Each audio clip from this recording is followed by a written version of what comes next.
about an hour later, I get a picture back. They are not artists. And small is apparently a relative term. Very much so. Because as my tattoo artist said, they drew it from neck to nipple on her, across her chest. And it looked like some drunk child drew this.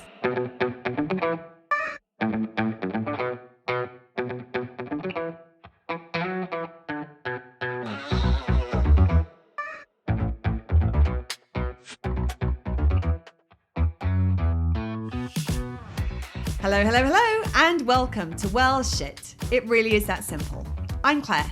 And I'm Serena. On this podcast, we help you to understand about your 12 universal needs, why they are currently not being well met, how to meet them in ways that work for you, and how to consistently do so in quick, easy, and simple ways that fit seamlessly into your life. We'll also help you to understand how doing so will have a positive ripple effect in literally every area of your life. If you like what you hear, sign up for more support with meeting your needs with your weekly Universal Needs notes at theuniversalneeds.com. And enjoy the show. Hello, hello, hello. Hey, everyone.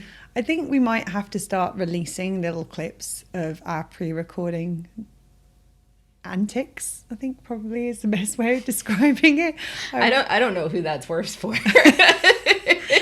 I think it could, yeah. I mean, we're both in the firing line as far as that's concerned. I was just before we started recording, I was just changing some of the notes on the screen, and I ended up like this. It was not a good. If you're on the podcast, you can see what I'm saying, but it was not just a good coming right at you. Yeah. I said it looks like that. There's a GIF of a cat like typing with a cat's like this. I'm like, yeah, that's me right now. That would actually make a blooper reel, like a pre-recording blooper reel. I mean, we have enough bloopers. Oh my goodness. Well, actually, we don't really edit out our bloopers anymore. We just kind of let it roll. Well, yeah, from in the recording, from outside the recording, we've got plenty that have not been seen. Yeah. Maybe that will be to come. Just saying. It's kind of scary. I'm like excited and scared all at the same time. I'm like, oh yeah, that's really funny. It'd be funnier if it wasn't me. Mm-hmm. Yes, very much so.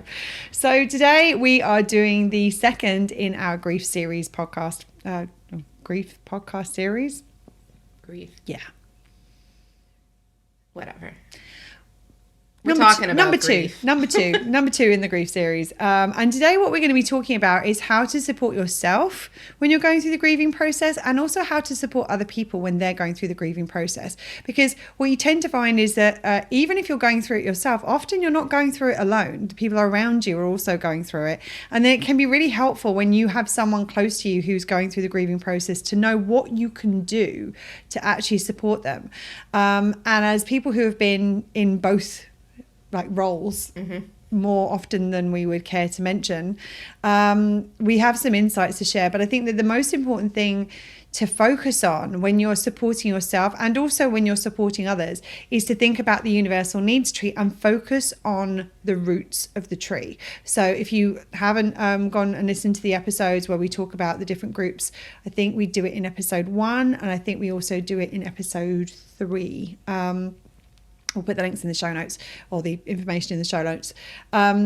We've got 12 universal needs, and the 12 universal needs fall into 4 groups. The 4 groups correspond to the 4 different sections of a tree. So that you've got the roots of the tree, which are your survival needs. So these are the needs that you will find a way of meeting, whether they are supportive or unsupportive, draining, fulfilling, empowering, disempowering. Doesn't matter. You'll find a way of doing it because it's our survival. And then once you've got the roots, from there you go up to the trunk of the tree. The trunk of the knee is your intrinsic needs. So these are all the needs that relate to our internal well-being. From there you expand out. You've got to the branches of the tree, which are our expansive needs, and then which are more to do with once you've got your foundation and your core sorted. From there it's all about kind of growing, expanding, interconnecting more with the world around us. And then the leaves and the fruit of the tree are our enriching needs, which give you a deeper experience of yourself and a deeper experience of life. Now, if you think about this logically, if you're going through grief, You don't want to be focused on your branches. You don't want to be focused on how do I grow? How do I expand at this time? It's all about nourishing the tree. And the most nourishment you get from the tree is taking care of the roots first. And we actually talk about this in the program, where the lower down on the tree that the need sits, the more critical it is to the tree staying stable when life happens. Because if you've got well established and well supported roots, when stuff happens, and grief is one of those things that happens, like something comes along and it's like if you imagine a tree, it's like a massive gust of wind. Sometimes it's like a freaking hurricane coming at you, and if you've got well established roots, then you can withstand the kind of gusts without toppling over. Sorry, I have to share this just because I'm not going to get it out of my head if I don't share it. It was just something that I was kind of amusing that I saw yesterday, thinking about trees being toppled over. We had Hurricane Ian come through here a few months back, and unfortunately we do have a lot of very shallow rooted trees in Key West, and a lot of trees went down. As we were going, went off to get a manicure and pedicure yesterday. As we were going along, I was following behind the guy I'm seeing was in the car in front, and he said, as I'm going along, look at this decoration when I point to it. And as we go past, he points, and there's one of these trees that has like been downed, and somebody has come along and put a Christmas bauble on one of the roots of the tree. And I kind of want to go back and like put lights and tinsel and stuff on it as well. I'm just sorry, when we're talking about downed trees, that might be a fun activity for this weekend. Oh, it could be a fun activity for this weekend. There you go. It's such a cheesy thing though, to just have an uprooted tree with one Christmas ball. Yes. Yeah, exactly. So, sorry, when we're talking about trees being downed, it popped into my head, and I was like, if I don't get this out of my head right now and share it, both with you listening and also with Serena, then it's going to be bugging me the entire way through the podcast. You can't be thinking about balls during the grief series. No, let's not do that. Let's not do that. So it's really important when we are going through grief to be focusing on the roots of our tree and doing whatever we can to nourish the roots of our tree really well. But more importantly than just focusing generally on the roots of the tree, we want to be focused primarily on the taproot of the tree, which is the first need. It is our foundation function needs. And these are the needs that tend to relate to our physical well-being most. There are other things that are at play as well in here, but in this context, we want to focus on taking care of that number one foundation function taproot of the tree. And if you don't know what a taproot is the first root that gets developed in a plant. It's the one that drops down the furthest. It provides the anchor for the tree. It also drops down to find water and nourishment to provide the tree what it needs in order to be able to thrive. So that's one of the things that's the thing that we want to be focusing our attention on, because grieving takes energy. We talked about this in the last episode. It takes a lot of energy in order to be able to process what we are feeling. And you need to be able to build your energy to be able to continue to process the grief. So what are the most important things for us to be focusing on in terms of our foundation functioning? What would you say? Sleep, sleep, sleep, sleep, sleep, sleep, sleep, rest, sleep, rest, rest, sleep. There we go. That's a good start. I mean, genuinely. Like, I think that's the first thing that most people are like, no, I'll sleep when I'm dead. Right. That's, like, I mean, it's such a bad phrase. But like, that's the first thing to go. And then the second thing, as Claire is... Before we move on from the first thing, the other thing is that a lot of the time what can happen is around when we experience a death is that there's a lot that needs to be done. Mm-hmm. So in terms of a lot of like preparing, organizing, funeral arrangements, or trying to get death certificates and all the things that need to happen for probate, and like there's a lot that needs to be done. Sorting through things. Yeah. And I think that a lot of the time what can end up happening is that we end up saying, oh, well, I can't sleep because I have to do these other things. And this is where it's going to be really important for you to ask for help and reach out to other people to support you with the things that need to be done so that you can focus on giving yourself rest, because rest is the most important thing. Sleep and rest. And the thing about it is that a lot of people struggle to sleep when they're going through a grieving process. So even if you can't sleep, just lying down, closing your eyes, listening to some music, or listening to, I often listen to Netflix in that sort of situation where it's like something to distract my brain a little bit so that it allows my body to relax. And it means that my entire system gets to rest, even if I'm not getting sleep. So the key thing is that if you can get sleep, great.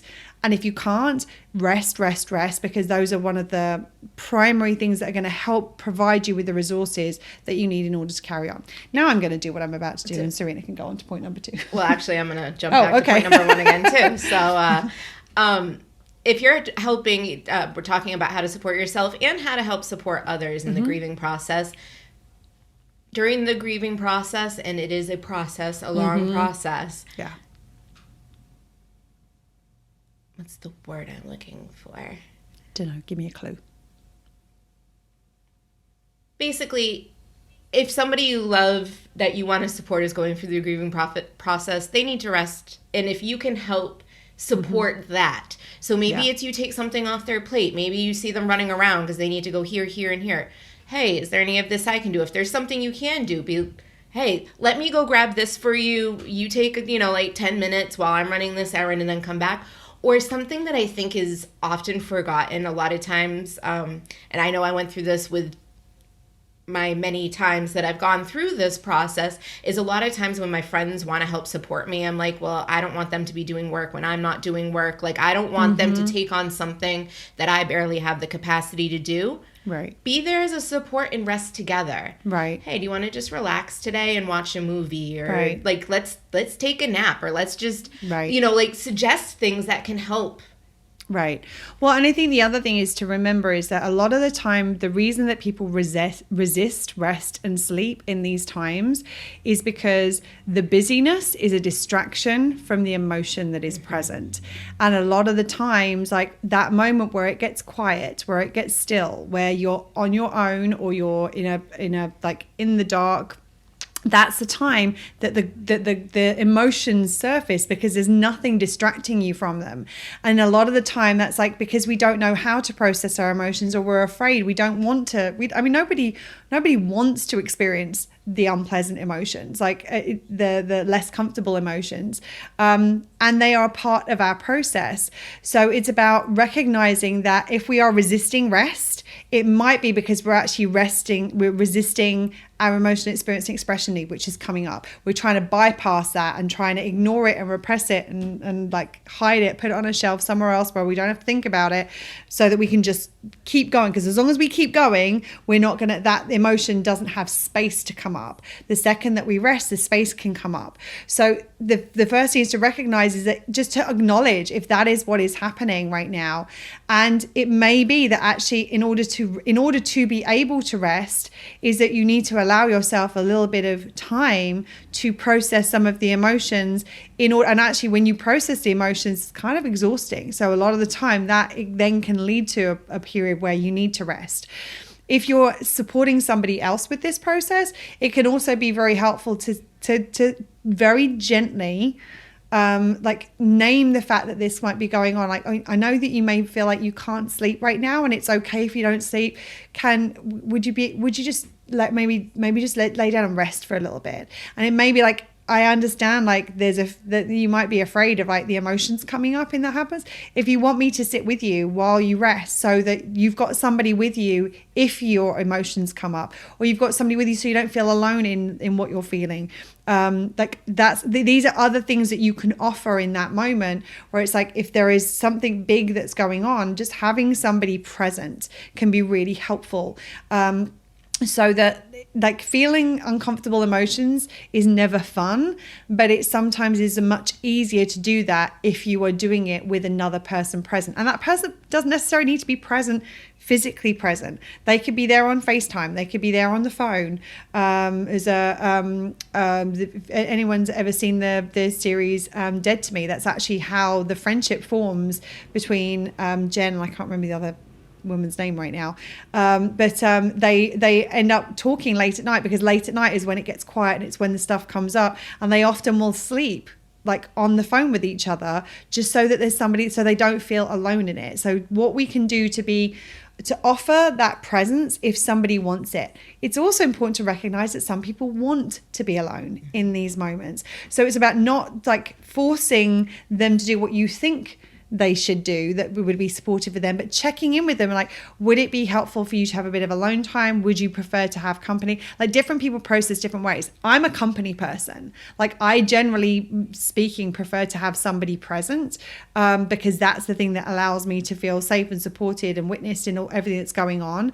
And then there are other times when I'm like deep in the grief where I'm like, I just need to be on my own for a little while so that I can process this in the way without anybody else witnessing. I can just be in it for a second. And both are valid and both are important. And the grieving process is often one that, depending on what type of grief we're talking about in this particular situation, I'm going to refer to the grief of like the death or the passing of somebody. And we'll get more into like the different kinds of grief in the next episode. So like if you're not sure what we're referring to, keep listening. We'll come back to that. It takes a lot because there's a lot to do, as Claire said. I mean, there is usually a lot going on as somebody who is an only child and one of the only present grandchildren. Like I've taken on a lot of the different processes, and it's, you have to do this and you have to do this by a certain time and you have to do this and this and this and this and this and this and this and this. And the list just doesn't seem to end. Like I'm still doing stuff for all of them, and it's years later, it seems. We get into this space of like, I just need to get it done. I just need to get it done, and then I'll rest once it's done. The thing I've found over the years is the moments where I've given myself that rest, that pause, the sleep when I'm able to actually sleep makes me so much more resourced to get that stuff done, to get it done quicker, to get it done more efficiently. I'm not spinning myself out because I'm tired and stressed and there's a lot to do. It's like, okay, like there's a lot to do, and I can now see clearly that I can do these things without putting myself into a detriment or compromising myself. Right. And then I'm going to rest, and then I'll do this because I'll be more resourced to handle something that might be heavier or more brain intensive or just more running around. Right. Like, it's important to remember that the rest can actually help you function at a greater capacity because it's helping to resource and bring up that shield a little bit more. Right, absolutely. So the next thing to think about when we talk about foundation function needs and the taproot of our tree is, if you're watching on the video, to make sure that you stay hydrated. So she says, taking a sip of water herself. So the important thing here is like, and especially if tears are a part of the process, but actually we can end up like the anxiety that can come up. We can end up sweating a lot during the process. Hydration will allow our brain to function better. It will allow us to be able to function within the process much better than we would be able to otherwise. The key thing here is to find the way of doing it that works for you. So Serena has often spoken about your journey with seltzer, and that seltzer is the thing. Like, you were not a water drinker, right? Nope, still not a water drinker. I might drink like a bottle of water a week, maybe. And it's like for Serena was the thing that Serena was the thing. No. You were not the thing. Seltzer was the thing that allowed her to feel more hydrated, to get more hydration. The interesting thing is for me is that seltzer, it holds a different role in my life in the sense that I have it when I want something that's bubbly, when I want something that's got flavor in it. I can drink as many seltzers as I want. I don't feel hydrated. Like I don't feel my thirst is quenched by drinking seltzer. So I have, if you notice, I will have a seltzer with me, and I will have always regular water with me because that's the thing that makes me feel hydrated. Like a lot of the time, like dehydration can lead to headaches and the various other things that just give you more to deal with at this time where you're already dealing with so much. So find something, like, it's not about going, oh God, I've got to drink like 2 liters of water or 26 gallons. I don't know what the conversion is. I'm really crap at that sort of stuff. It's like 8 cups here. Oh, there we go. Or something. 8 cups. Or 8 glasses. It's a lot, whatever it is. Just focus on sipping and having something with you that you can keep sipping on throughout the day, so that as you are doing things, and also finding other things like water-rich foods to eat, so that if you're not a drinker, that you've actually got other ways that you're bringing water in. And one of the things that I will get onto in the next thing we're talking about will actually help with that as well. So, you want to come in? Yeah, it as Claire said, especially when there's tears and you're expelling more water, you want to hydrate. Yeah. Also, consider what you're drinking during this process. I find myself, we know I am a coffee drinker. If I'm trying to... Shocker, I know. Dun, dun, dun. In this new development. Especially when I'm trying to get a lot of stuff done, the coffee comes in, and the coffee comes in a little bit more frequently, and where I might have a cup a week or so, well, a couple cups a week. Yeah, no, I'm like I'm better. Wow. I did not new. It's not every day anymore. This is brand new information. Look at you. I think it's because most of the days that you come here, you arrive with a coffee. So I assume that's the norm every day. Actually, have you noticed I haven't been, because I know I'm dehydrated. So if I have my coffee, I'm not going to drink the seltzer. So on times where I know that my hydration, and I'm running around like it's right currently busy. I mean, we're in December as we're recording, so that festive season, our birthdays, all of the things going on, I know that my capacity is a little bit lower. So yeah, the coffee would be a nice little boost. Yeah. But instead I drank a black tea seltzer. So I get that little bit of caffeine, and I'm also getting more of that, a little bit more hydration. I didn't notice that, but that's exactly what you did today. Look at you. Look at me. Meeting your needs. Yeah. I love it. Yeah. And that was just kind of a natural thing. I was like, I kind of want a coffee. And I'm like, I really should drink more water today. I'll skip the coffee. I'm sure I'll get one at some point. If I really, really want it, it's coffee. I can get it somewhere. Right. It's not like we're short of places to get it on this island. Right. The other thing is, we tend to, in these periods, there's a lot more people. There's some celebration. There's gatherings and that kind of thing. We tend to drink a little bit more alcohol, or not even if you don't drink alcohol, but you're not tending to drink as many, like most people aren't focused on like the hydration aspect. It's what's available, what's being handed to them. It's usually something, I mean, like soda, or like the different, most people don't hand somebody glasses of water. Yeah, the ingredients contained in the things that we tend to drink at these times are not necessarily the most nutritional ingredients. It's alcohol, it's sugar, it's caffeine, it's those sorts of things. And the thing about it is that those, and this is where we kind of start to get into this understanding of the red-green spectrum of ways of meeting needs, where it's like, and I understand what you're saying about the caffeine, like we were just sharing this morning with each other that we're both exhausted this week. This week has been a really just like, we've had a very tiring few months. It's been a very busy few months, and we're both feeling like the effects of that. It's kind of still catching up with us. We're still trying to support our bodies with what we need to make up for what happened. And there are times when it's like, I find myself as well. Now, I'm not a coffee drinker, generally speaking. I will have a decaf every now and again, generally speaking, maximum once a week. But most of the time, I would say probably maybe once a month, maybe a little, depending on how frequently we go out to work and depending where we are and what we're doing. But if I'm just at home, I don't generally drink coffee at home. I will only drink it if I go out. But where I felt a little bit tired this week, there's been times when I'm like, oh, maybe I should have maybe a coffee would give me that little pick me up kind of thing. But then I'm realizing, hold on a second, what is really going on right now? What is really going on is I'm tired, I'm run down, I'm exhausted. And while coffee and the combined sugar that I have, I mean, coffee's not coffee for me, coffee's dessert in a cup. Whatever I have. Coffee without caramel. Yes. Wow, that is my catchphrase. And salted caramel at that rate. I see you sprinkling salt on her coffee. I'm like, what? Salted caramel. Salted caramel, yeah. I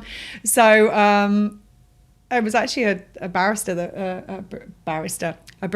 rather. Like a barista is a very different thing.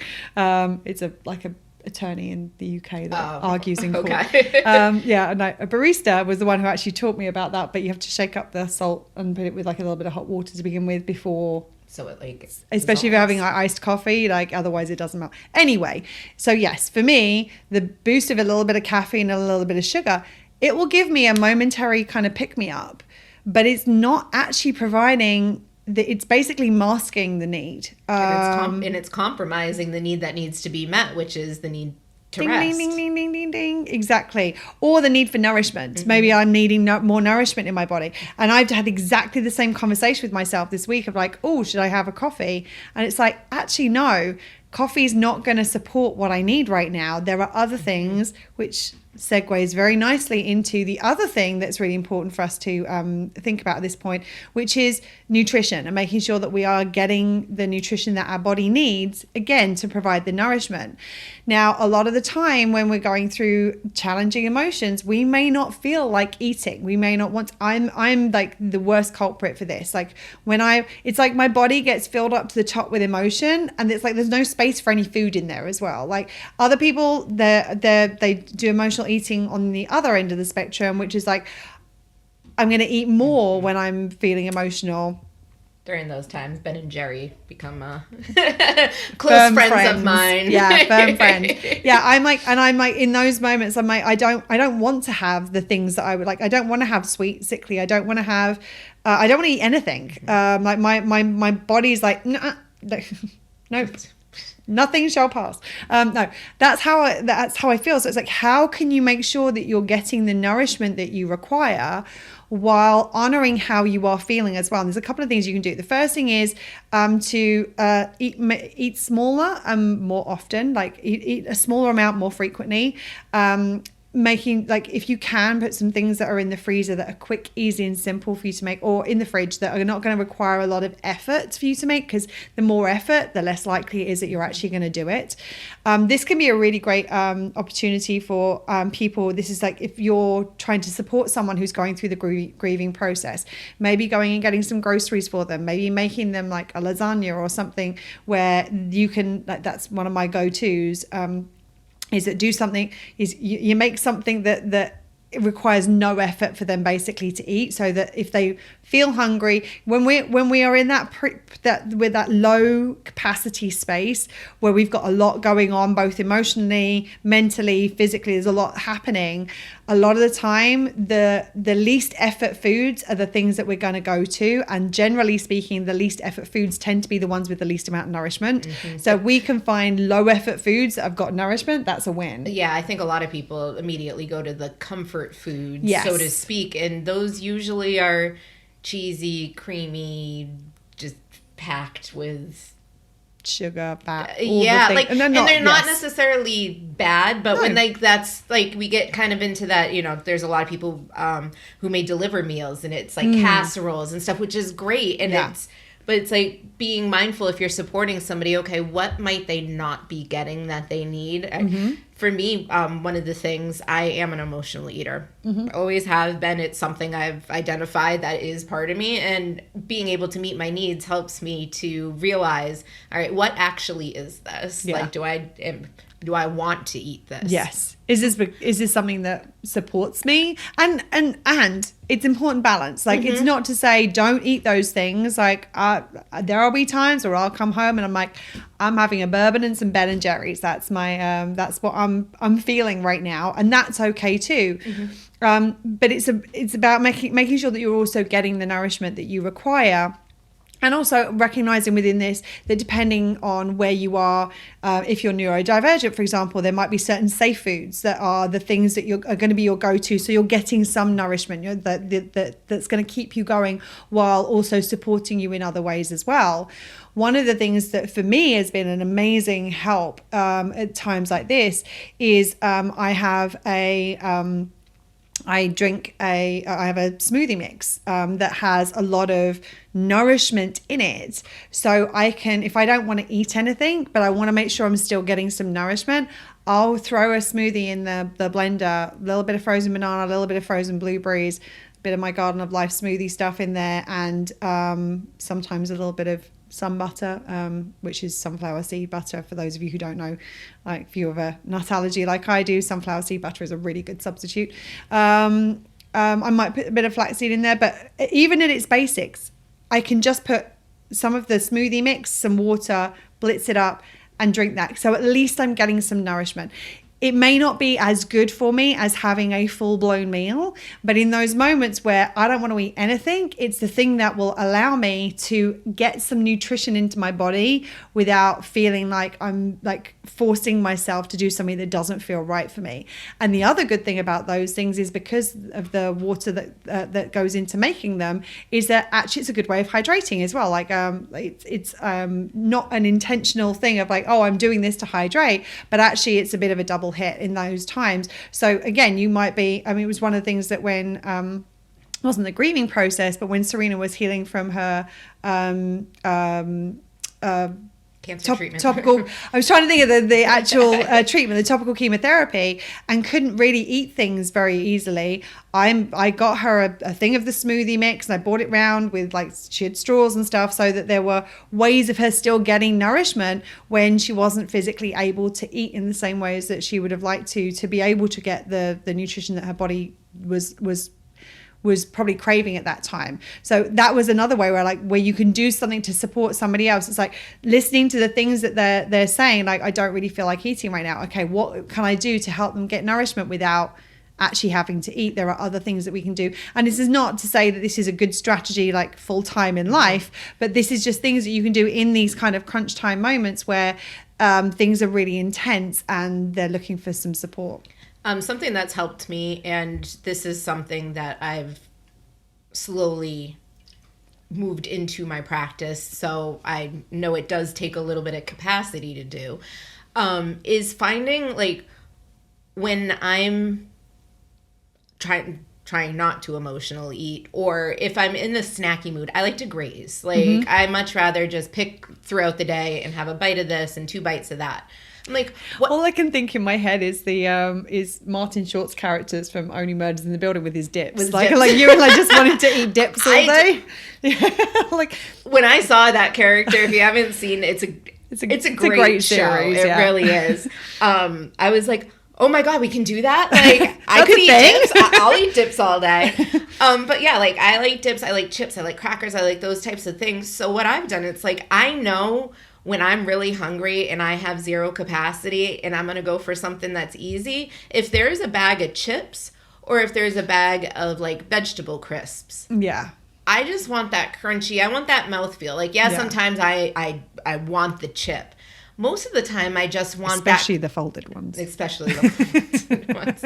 I have a special place in my heart for folded chips. We both do. In fact, we completed a big project recently, and Serena really helped me out with it. And I was like, I cannot tell you how grateful I am for you. And she was like, enough to give me a folded chip. I was like, you can have all my folded chips today. And I actually thanked her by buying a massive bag of chips and putting all of the folded ones into a little Ziploc bag for her. And that was like her little thank you gift from me. So like and that's like a big thing. Me giving away folded chips is a big thing. So folded crisps if you're listening in the UK.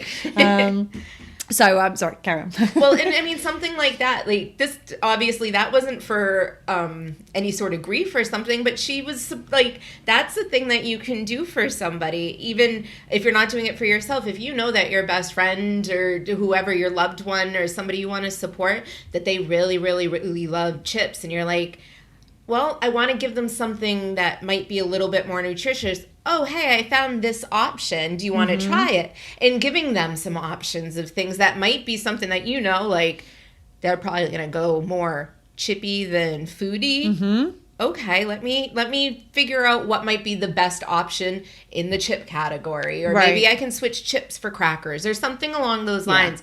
Finding out what that is that you really kind of want is like, oh, I just want something sweet. Okay, well, I can have chocolate hummus, and that does the same thing as chocolate ice cream about 75% of the time with me. Right. And it's like the same thing with like frozen grapes is a thing. Like I started having them years ago. Like just chuck them in the freezer. Like obviously you take them off the stem first.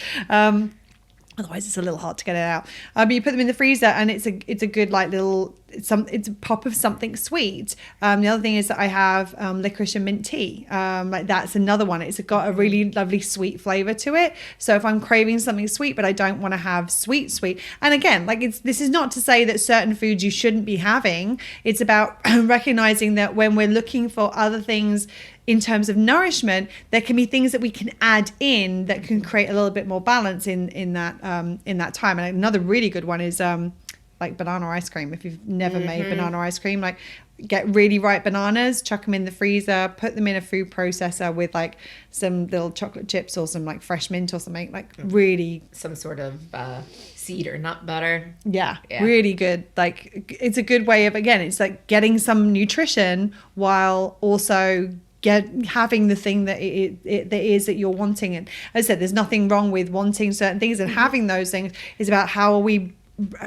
expanding what we can do to provide more of that kind of foundation function need for us, and having them met in a slightly more green spectrum way. Well, and you may think that you want ice cream, but all you want is something kind of cold and creamy. So the banana, cold, creamy and sweet. So the banana works. Yeah, like, and absolutely. that's the thing. It's just, is there another option? Not there has to be another option, but if you know that you need to build up those resources, like every little thing, the one time that you have crackers instead of chips, or the one time that you have bananas instead of ice cream, it may lead to the second time that you're like, actually, you know what, that banana stuff was pretty good, I can do that instead of the ice cream, and then I'll feel better about the whole thing, because I don't actually want ice cream, I just want this. I want something that's going to feel a certain way. And I think that's the thing, it's about the recognition of like, one of the things to support yourself through this process is to realize what it is that you want and need in those moments, and honor what you want and need, and find the ways of supporting yourself with what it is that you want and need. One of the things that we spoke about briefly in the last episode was this recognition, also something that can be really helpful is finding things that will give you some respite. So a break from the grieving process, to allow yourself the capacity to continue to go through the grieving process. And we talked about it last time. It can be anything. It could be Netflix. It could be playing a video game. It could be books. It could be like talking to somebody else and say, talk to me about what's going on in your life for a second. Like, I want to hear what's going on with you. I need a break from what's going on with me for a second.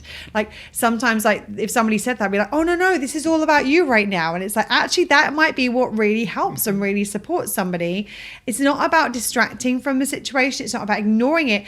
It's about giving yourself that space to take a breath to then continue to go through it. I find playing with animals helps a lot, especially when I'm grieving. Like there's something about like, oh, I don't have to, I think I guess it is, it's that I don't have to be any way with you, but you are a living, breathing being, and I feel connected to you. So yeah. And the thing is, about if you don't do that if you don't do this, that sometimes what can end up happening is you lose your capacity, you burn out, you've got no capacity. And when you've got no capacity, you might end up then bypassing the grief rather than actually processing it. And that then means that the grief, unfortunately, as much as I hate to break this to you, doesn't go away. It doesn't, like, just because we're not feeling it and we're not acknowledging it doesn't mean to say it's somewhere else. It means that it's going to just pop up again later, often in a less convenient time when you're not expecting it, and therefore you're not prepared for it. I mean, those moments, as somebody who has done the grief bypassing more times than I care to mention in the past, it hits hard when it comes up. And it's often so much worse because at the time it's happening, there's a lot of compassion, or the generally speaking is like understanding and compassion from people around you of like, what's going on. You repress it and it pops up 6, 12, 24 months later. People are like, where the hell has this come from? You were fine. Like, what's going on? Like, and that kind of compassion for what you're going through is significantly diminished, at least in my experience. And I want to mention, we had talked about putting, a lot of times people try to put, grief in a box and then tape it up and wrap it up and duct tape it again and put it in a safe and put it on a shelf, being like, I'm just not going to deal with this. And that box, even if it doesn't matter how secure you have it, it's going to open. Yeah. And it's going, like as Claire said, it's likely going to open when you least expect it to, when you least want it to, yeah. and around the people you least want to be around when it happens. Mm-hmm. And I keep thinking of, is it the new Sex and the City series? And Just Like That. Yeah, and Just Like That. Mm-hmm. And Carrie has Big in a box Mm-hmm. in her closet, and it's like, the box is like this looming box of emotion. She knows once she deals with it, that's it. She's going to be dealing with it. Mm-hmm. And once she does start to actually, spoiler alert-ish, if you haven't seen the series, like... It happens in the first episode, so... Does it? No, well, the... Part of it happens in the first episode. Okay. Yeah. Spoiler alert coming. Spoiler alert. Yeah. If you haven't seen it, just fast forward and give it like 2 clicks. And at the end, she's processing, and she finally takes down the box and does something with it. And you can just, like, even though it's a show, you know, that it's performative, it's like, oh, like, it's once that box was opened and released, it's like, okay, now this is a new beginning. This is a new start. It's not, she's not looking at the box in the corner being like, ooh. Waiting for when it's going to creep up on her. Well, and that's the thing. She knew it was going Right. to. And every time that she passed it, it creeped up on her a little bit more. And it's how quickly she could kind of turn her shoulder and be like, nope, you don't exist. Like, it's always there. Even if Right. I don't think the processing ever finishes. No. But I think that what you can do is you can take the intensity out of the processing by allowing the process. Like, that intensity is going to be there when you first open the box. If you open the box 3 days later, 3 months later, 3 years later, you're going to deal with the same amount of intensity. In fact, you're probably going to deal with more intensity because it's going to build over that period of time. You're actually better off to just deal with the intensity to begin with. And then when you have, if you saw in the last episode, Serena had some emotion came up around her mum. And the interesting thing was, I wasn't like, oh my God, are you okay? I just allowed it to, I was just here with her while she was processing because that's what was present. But the intensity that was there 7 years on is not the intensity that was there 7 hours or 7 days on. And so it makes it more manageable in the long term. And that wasn't like, if you're on the podcast and you saw it, like, that was the period of what was present. Like, Right. I didn't snap myself out of it. I could have done the rest of the podcast with tears in my eyes. And would have done if that was what was present. And it was like, okay, all right, well, that needed to come out. All right, cool. Yep. Thanks for showing up and thanks for leaving. And if I had been trying to box up my emotions all these years, that could have been a complete meltdown. Yeah. And even having been continually processing, the passing of my mom, it could still be a meltdown someday, and that would be okay because that would be what was present if it showed up. Right, absolutely. Well, and I think that actually this kind of takes us to like the next thing in terms of like how to support yourself and more importantly, how to support others when they're going through the grieving process is that to allow somebody to be where they're at and to offer them company while they're doing it. As I said, there are going to be times when people are like, actually, I need to be on my own. But actually someone who will be there and just be with somebody while they are processing their emotions, that can be incredibly healing. Just listening to what they've got to share. I hear you. I feel you. Like, you're not alone. I'm here. Just all of those things can be so unbelievably healing, and we don't realize just how healing they can be. Likewise, if you're in that space yourself, like asking to someone like, would you just stay with me? Would you mind staying with me tonight? Or would you mind coming over for half an hour or whatever it is? Like asking for that support, asking for that presence of somebody else. There have been times where like I've been going through it and I'm called Serena and I'm like, hey, can you come over? Like, I'm in it right now. And she'll be here and we'll just sit together and I'll share what's going on. And just her presence, just having somebody there, not somebody's going to jump in and try and fix it because nothing to be fixed. It is just the process. someone who's not going to withdraw from me once I'm in the emotion. Like, if you notice, when Serena started crying, I wasn't like, oh shit, it's going down. Like, and I also wasn't like, oh my God, let me make you feel better. I was just here. And I was just with her while she was processing it. And that is a type of support that most people do not get. It can make all the difference. So being able to ask for that support, being able to say, look, I don't need you to fix me right now. I don't need you to make this better. I just want you to be with me while I'm crying, because I just need to cry and I don't want to feel alone while I'm doing it. And being able to, one of the things that's really helpful in this is to ask questions. Like, what would feel supportive for you right now? Would you rather me be here? Would you rather me not be here? Would you rather me give you 20 minutes and I can come back? Would you rather talk, or would you rather sit in silence? Would you rather watch something? Would you rather go for a walk? Like, coming up with options, like offering options, because a lot of time people are like, I don't know what I want at this point in time. And so coming up with different options, and then all of a sudden you'll strike on one, they'll be like, oh, well, that might work. Let's try that. And you'd be like, okay, we can try different things. We don't have to do anything. We can just try something. If it feels like it's working, great. If it doesn't, great. We can move in a different direction. And the same thing, like when you're in that space of like wanting support, if you're in the grieving process yourself, is being able to say to people, like, there are times when I've said to Serena, can you just handle this? Like, can you make the decisions? I can't make any decisions. I don't have the capacity to make any decisions right now. I don't care. Yeah. That became one of my catchphrases over one of the intense projects we were doing over the last few months. And the I don't care was our shorthand for, I don't have the capacity to figure this out, and I don't care enough about the answer. Can you figure it out and do it for me so I don't have to worry about it? And that's what Serena did. And it was an amazing support. And I might not have been grieving, but I was definitely low capacity and I needed support in that moment in time. And it made such a difference to be able to go, can you just do this? And I don't have to. And just being able to ask somebody to do that is one of the things that you can do to support yourself.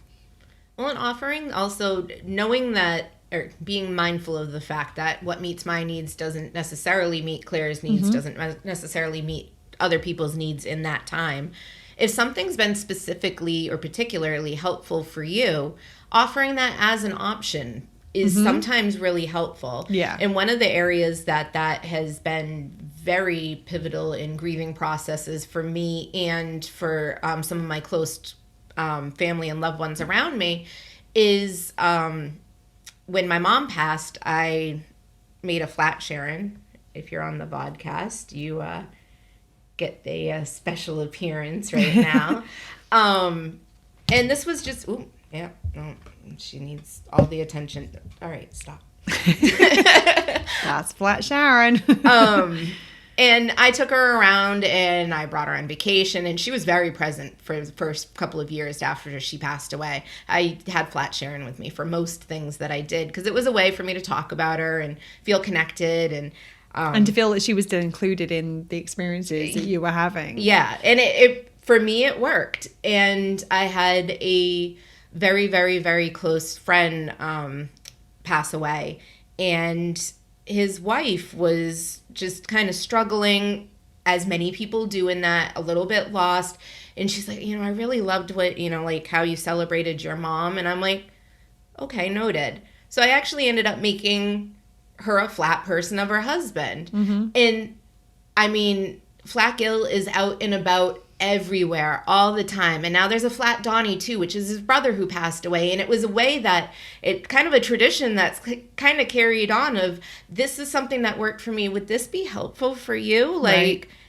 I'm more than happy to do this for you so that we can keep, Gil around us. Like right. A physical, like, oh, he's not here, but we're definitely thinking about him. He's in the picture. Right. And that, having offered that, changed the dynamic of our relationship. It changed her process, and it was something she could have easily been like, no, I'm not there. I've offered it to people before, and they're like, I'm just not ready for that, or it actually doesn't resonate with me. And it's like, great. Cool. Yeah, that's fine. And I mean, Flat Sharon has come out on innumerable adventures with us. That's how she got her little hat. That's how she got her little hat. She didn't originally have a hat. She got her little hat on my Celebrate Being Alive Day a few years back. It was and she's been a part of the adventure kind of ever since. And that's kind of kept her alive in a lot of ways and very much still a part of our lives. It's the reason that I feel like I know her, because Flat Sharon's appeared at a lot of things. What? Yes. Yeah. I was gonna say, there was something else that kind of popped in and it's now popped out again. And it felt really important. I'm trying to think. I mean, Flat Sharon can dance in the meantime. Flat Sharon can. Yeah, I mean, Flat Sharon does her thing very, very well. It's sort of skirting. I think the thing about it is like finding the things that work for you and asking for the things, like offering suggestions of things and actually allowing somebody to be, yay, that's a good, no, that's not. You know what I mean? Like allowing someone to be where they're at in their process. Exactly. And acknowledging where they're at. So I'm not going to offer a flat person to somebody who that's just not where they're at. Like gauging it. And if you offer something and it's like, no, I'm not there. Don't offer the same thing 15 different ways. Right. Like that's the time to be like, okay, not that. Mm-hmm. Oh, that was the other thing I knew it was going to come back eventually. It took me a second.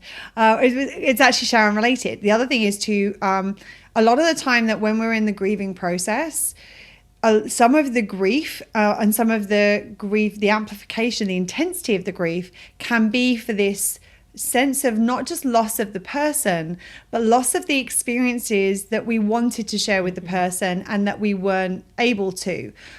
In the way that we have wanted to. So something that can be really helpful is looking for other ways to fulfill those experiences in a way that's different but still feels honoring. And the two things that are kind of coming to mind, and I'm sure you probably got others as well, was, I mean, that's where Flat Sharon came from. Mm-hmm. Flat Sharon came because you were planning a trip, right? Yeah, we were planning a trip. She was dying. She had cancer, and we realized it was going to be the inevitable. And we were like, all right, we're going to get you to Key West one more time because this was her happy place. This was a place we visited for the first time together. And it just, I mean, that's what she wanted. So, yeah, let's do it. And unfortunately, she passed before we got a chance to do it. And I'm like, well, I can't just go by, like, with... that point I was married, but I can't, it's not like a romantic trip away. Like I still want my mom to be present. Do we just cancel it? Like, and then I'm like, no, it doesn't feel right to cancel it. I'm like, how can I figure out a way to get her to be there with us? And then I came up with the flat person idea after the takeoff of Flat Stanley. You see all these kids traveling around and, with their little... take a picture of Flat Stanley in every state or wherever they're doing. I'm like, I've never heard of that. Oh yeah, it's something. It was like after my generation. It's something a lot of schools do. Oh, okay. Like you get a Flat Stanley. All right, send Flat Stanley to your aunt in Mexico and have her take a picture. Whatever it was. Mm-hmm. So I made my flat mom and I heavy duty laminated her and I took her snorkeling and we took her on booze cruises and we had her up on stage at one of the bars here doing shots. I mean, if you're not on the vodcast, she's a little laminated cartoon, but this woman had more fun than most people with a pulse do. Right. As a little laminated cartoon. And it was a way that it was different. It obviously wasn't having my mother here. And at the time that we would have been traveling, it wouldn't have been that experience. Like, I mean, when we planned the trip, we knew what was going on. Right. And it didn't get better. Right. So I actually had a very uplifting, and as sad as it was, there was something so magical about that. And I almost got to create this experience I never would have had with her, which was even more magical because she was here for what I wanted. Like, I was able to find a way to have her be present and to create something completely new, which I didn't even think was possible. And to have the experience that she would have wanted to have had here rather than what she probably would have done in the other cases. And the other example that comes to mind is your tattoos. Oh, like my what? Yes. So one of the other things that I wasn't able to do, I have a bucket list that has hundreds of things on it, and I actually do the things on my bucket list. Does. And once I put something on my bucket list, I'm like, that's it, I'm doing it. I'm going to get at least as close as I possibly can to make me feel like, okay, if I don't get to cross this off as it is, like, at least we'll find a close way of doing it. Yeah. So one of the things was to get a matching tattoo with my mom, and once she got the cancer diagnosis, obviously that had to pause. She was doing chemotherapy, and we had a window that was like maybe a month long where she's like, I got the okay, I can get the tattoo. We figured out what we wanted to get, and it was a Celtic symbol for mother and daughter, and we loved it. And unfortunately she passed before we could get it. The window closed really fucking quickly.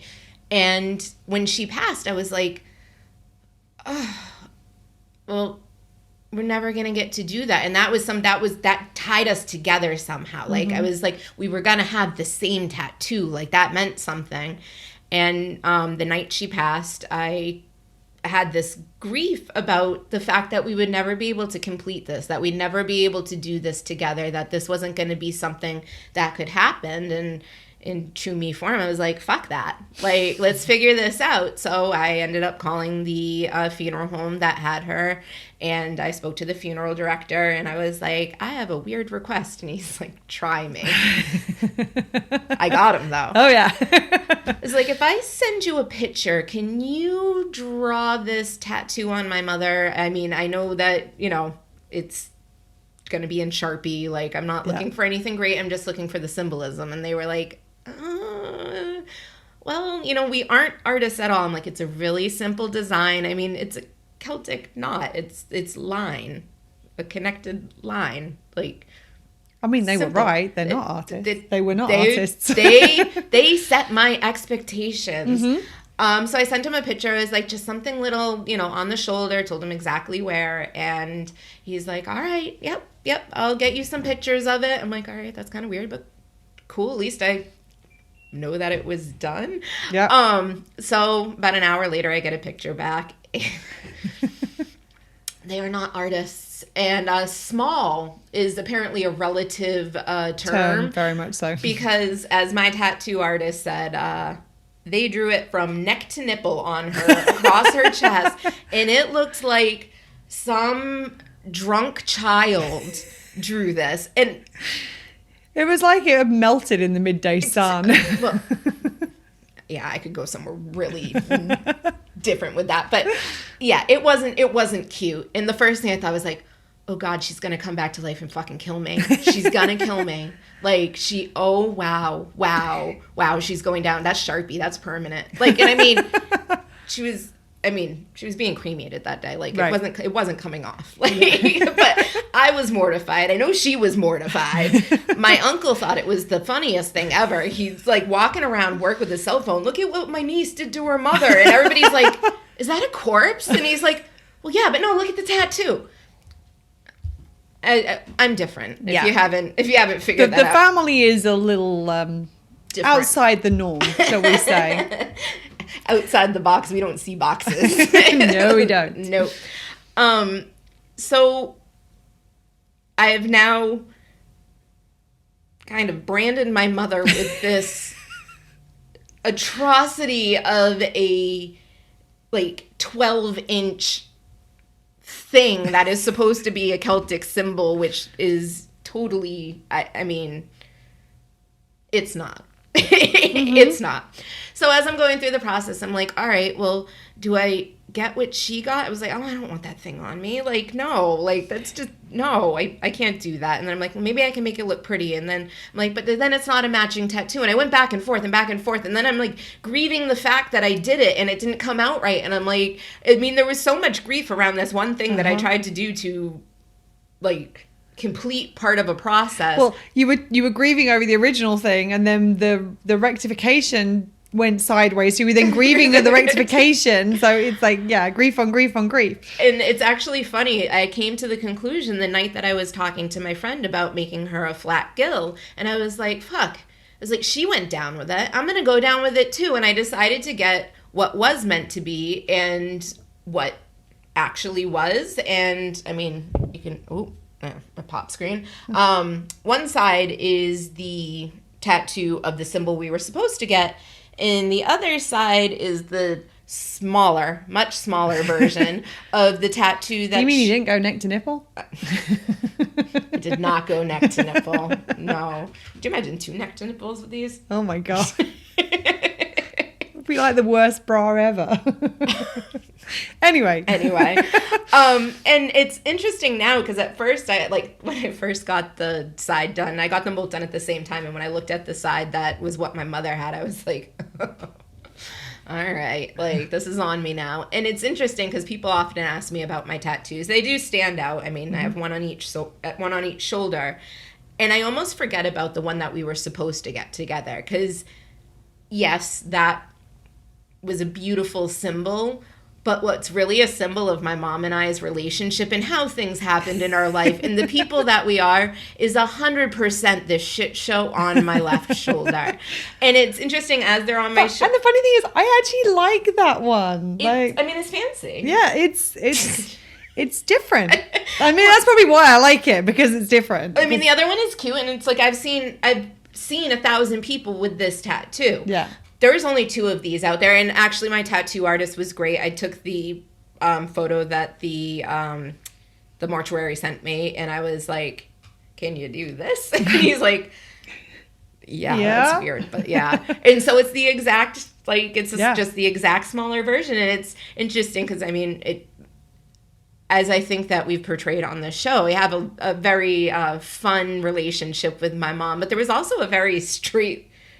I was going to say straight-laced, but that wasn't it. It just a stern straightness, professionalism. Yes. Yeah. I mean, forthright. Yes. Yeah. So there was this, we work hard. There was a lot of very good instillment in me that was professional. I'm like, it's kind of like my, my conscience, like my professional kind of no nonsense side, and then it's the fun, creative, everything else. So in this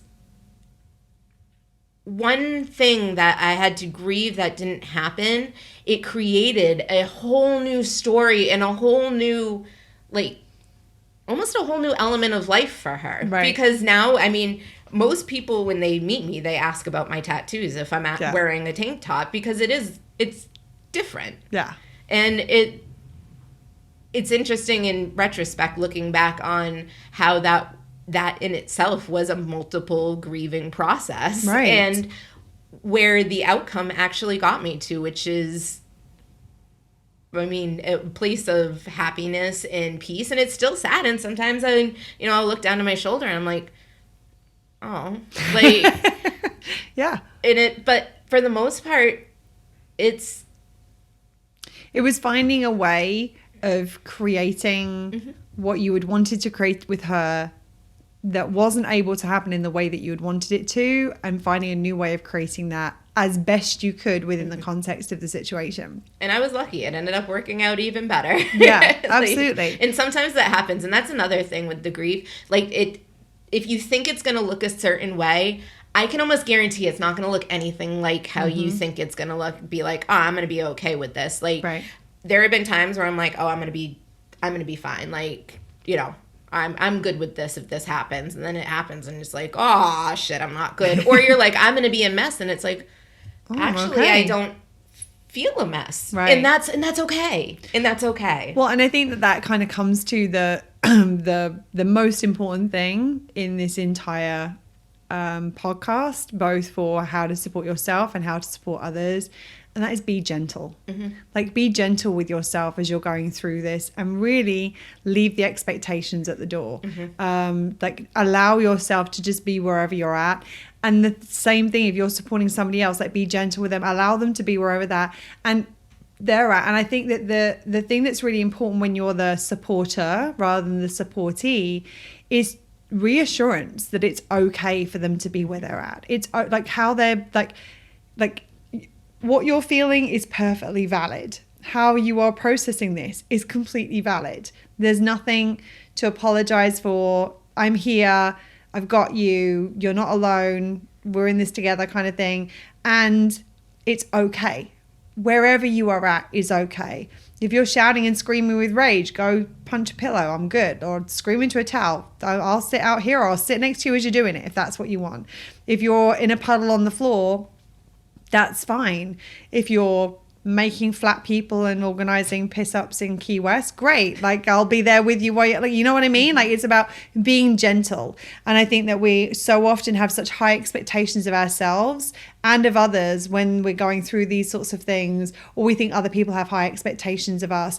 Find the people who will be gentle with you. Find the spaces where you can be where you're at, and lean into those as much as you can. As we said in the last podcast, if you don't have the people in your life who you can do that with, if the Nourish Your Needs community you think would be helpful for you and supportive for you in that, that is a place where you can go and create and experience and ask for that kind of support. It's a great reminder, because I think oftentimes a lot of people don't actually give that reminder to themselves and to people, especially to people that they're trying to help support. Yeah. And then that person that they're trying to help support is trying to be strong for them, or trying, I don't want to be an emotional mess. Like, being like, hey, wherever you're at today, just be there. Like, I'm here for you. Don't try to mask for me.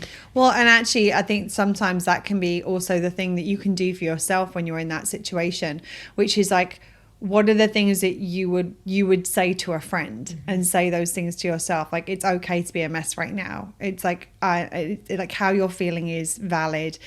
You don't have to put on a brave face. Like, all of those things you would say to a friend are the things that actually sometimes it can be really helpful and supportive to say to yourself in those moments.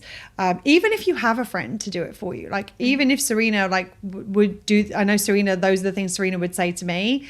And it can still be helpful for me to say it to myself in those times as well. That's one of the ways you can support yourself that sometimes might sound a little bit silly, or it's like, oh, it's not really going to work, is it? And you'd be surprised how much a little self-empathy can really help, and self-support and encouragement and validation and acknowledgement can really make the difference when you're going through it. Anything you want to add? I think I'm good right now. Okay, so that's it for today. Thank you for being here. Thank you for being with us. Join us. Next week, we're going to be having a slightly different episode. As we said, we're going to be alternating these, but we will be coming back very soon with a third episode in our grief series. We look forward to seeing you then. In the meantime, remember to stay safe, take care of yourself. Remember to continue to meet your own needs. Lots of love. Bye. Bye, friends. That's it for today. If you like what you heard and would like to see some of Serena's awesome facial expressions, check out the video podcast on YouTube. And remember, whether you're supporting yourself or somebody else with the grieving process, remember to be gentle and to focus on your foundation function needs. Well, shit. It really is that simple.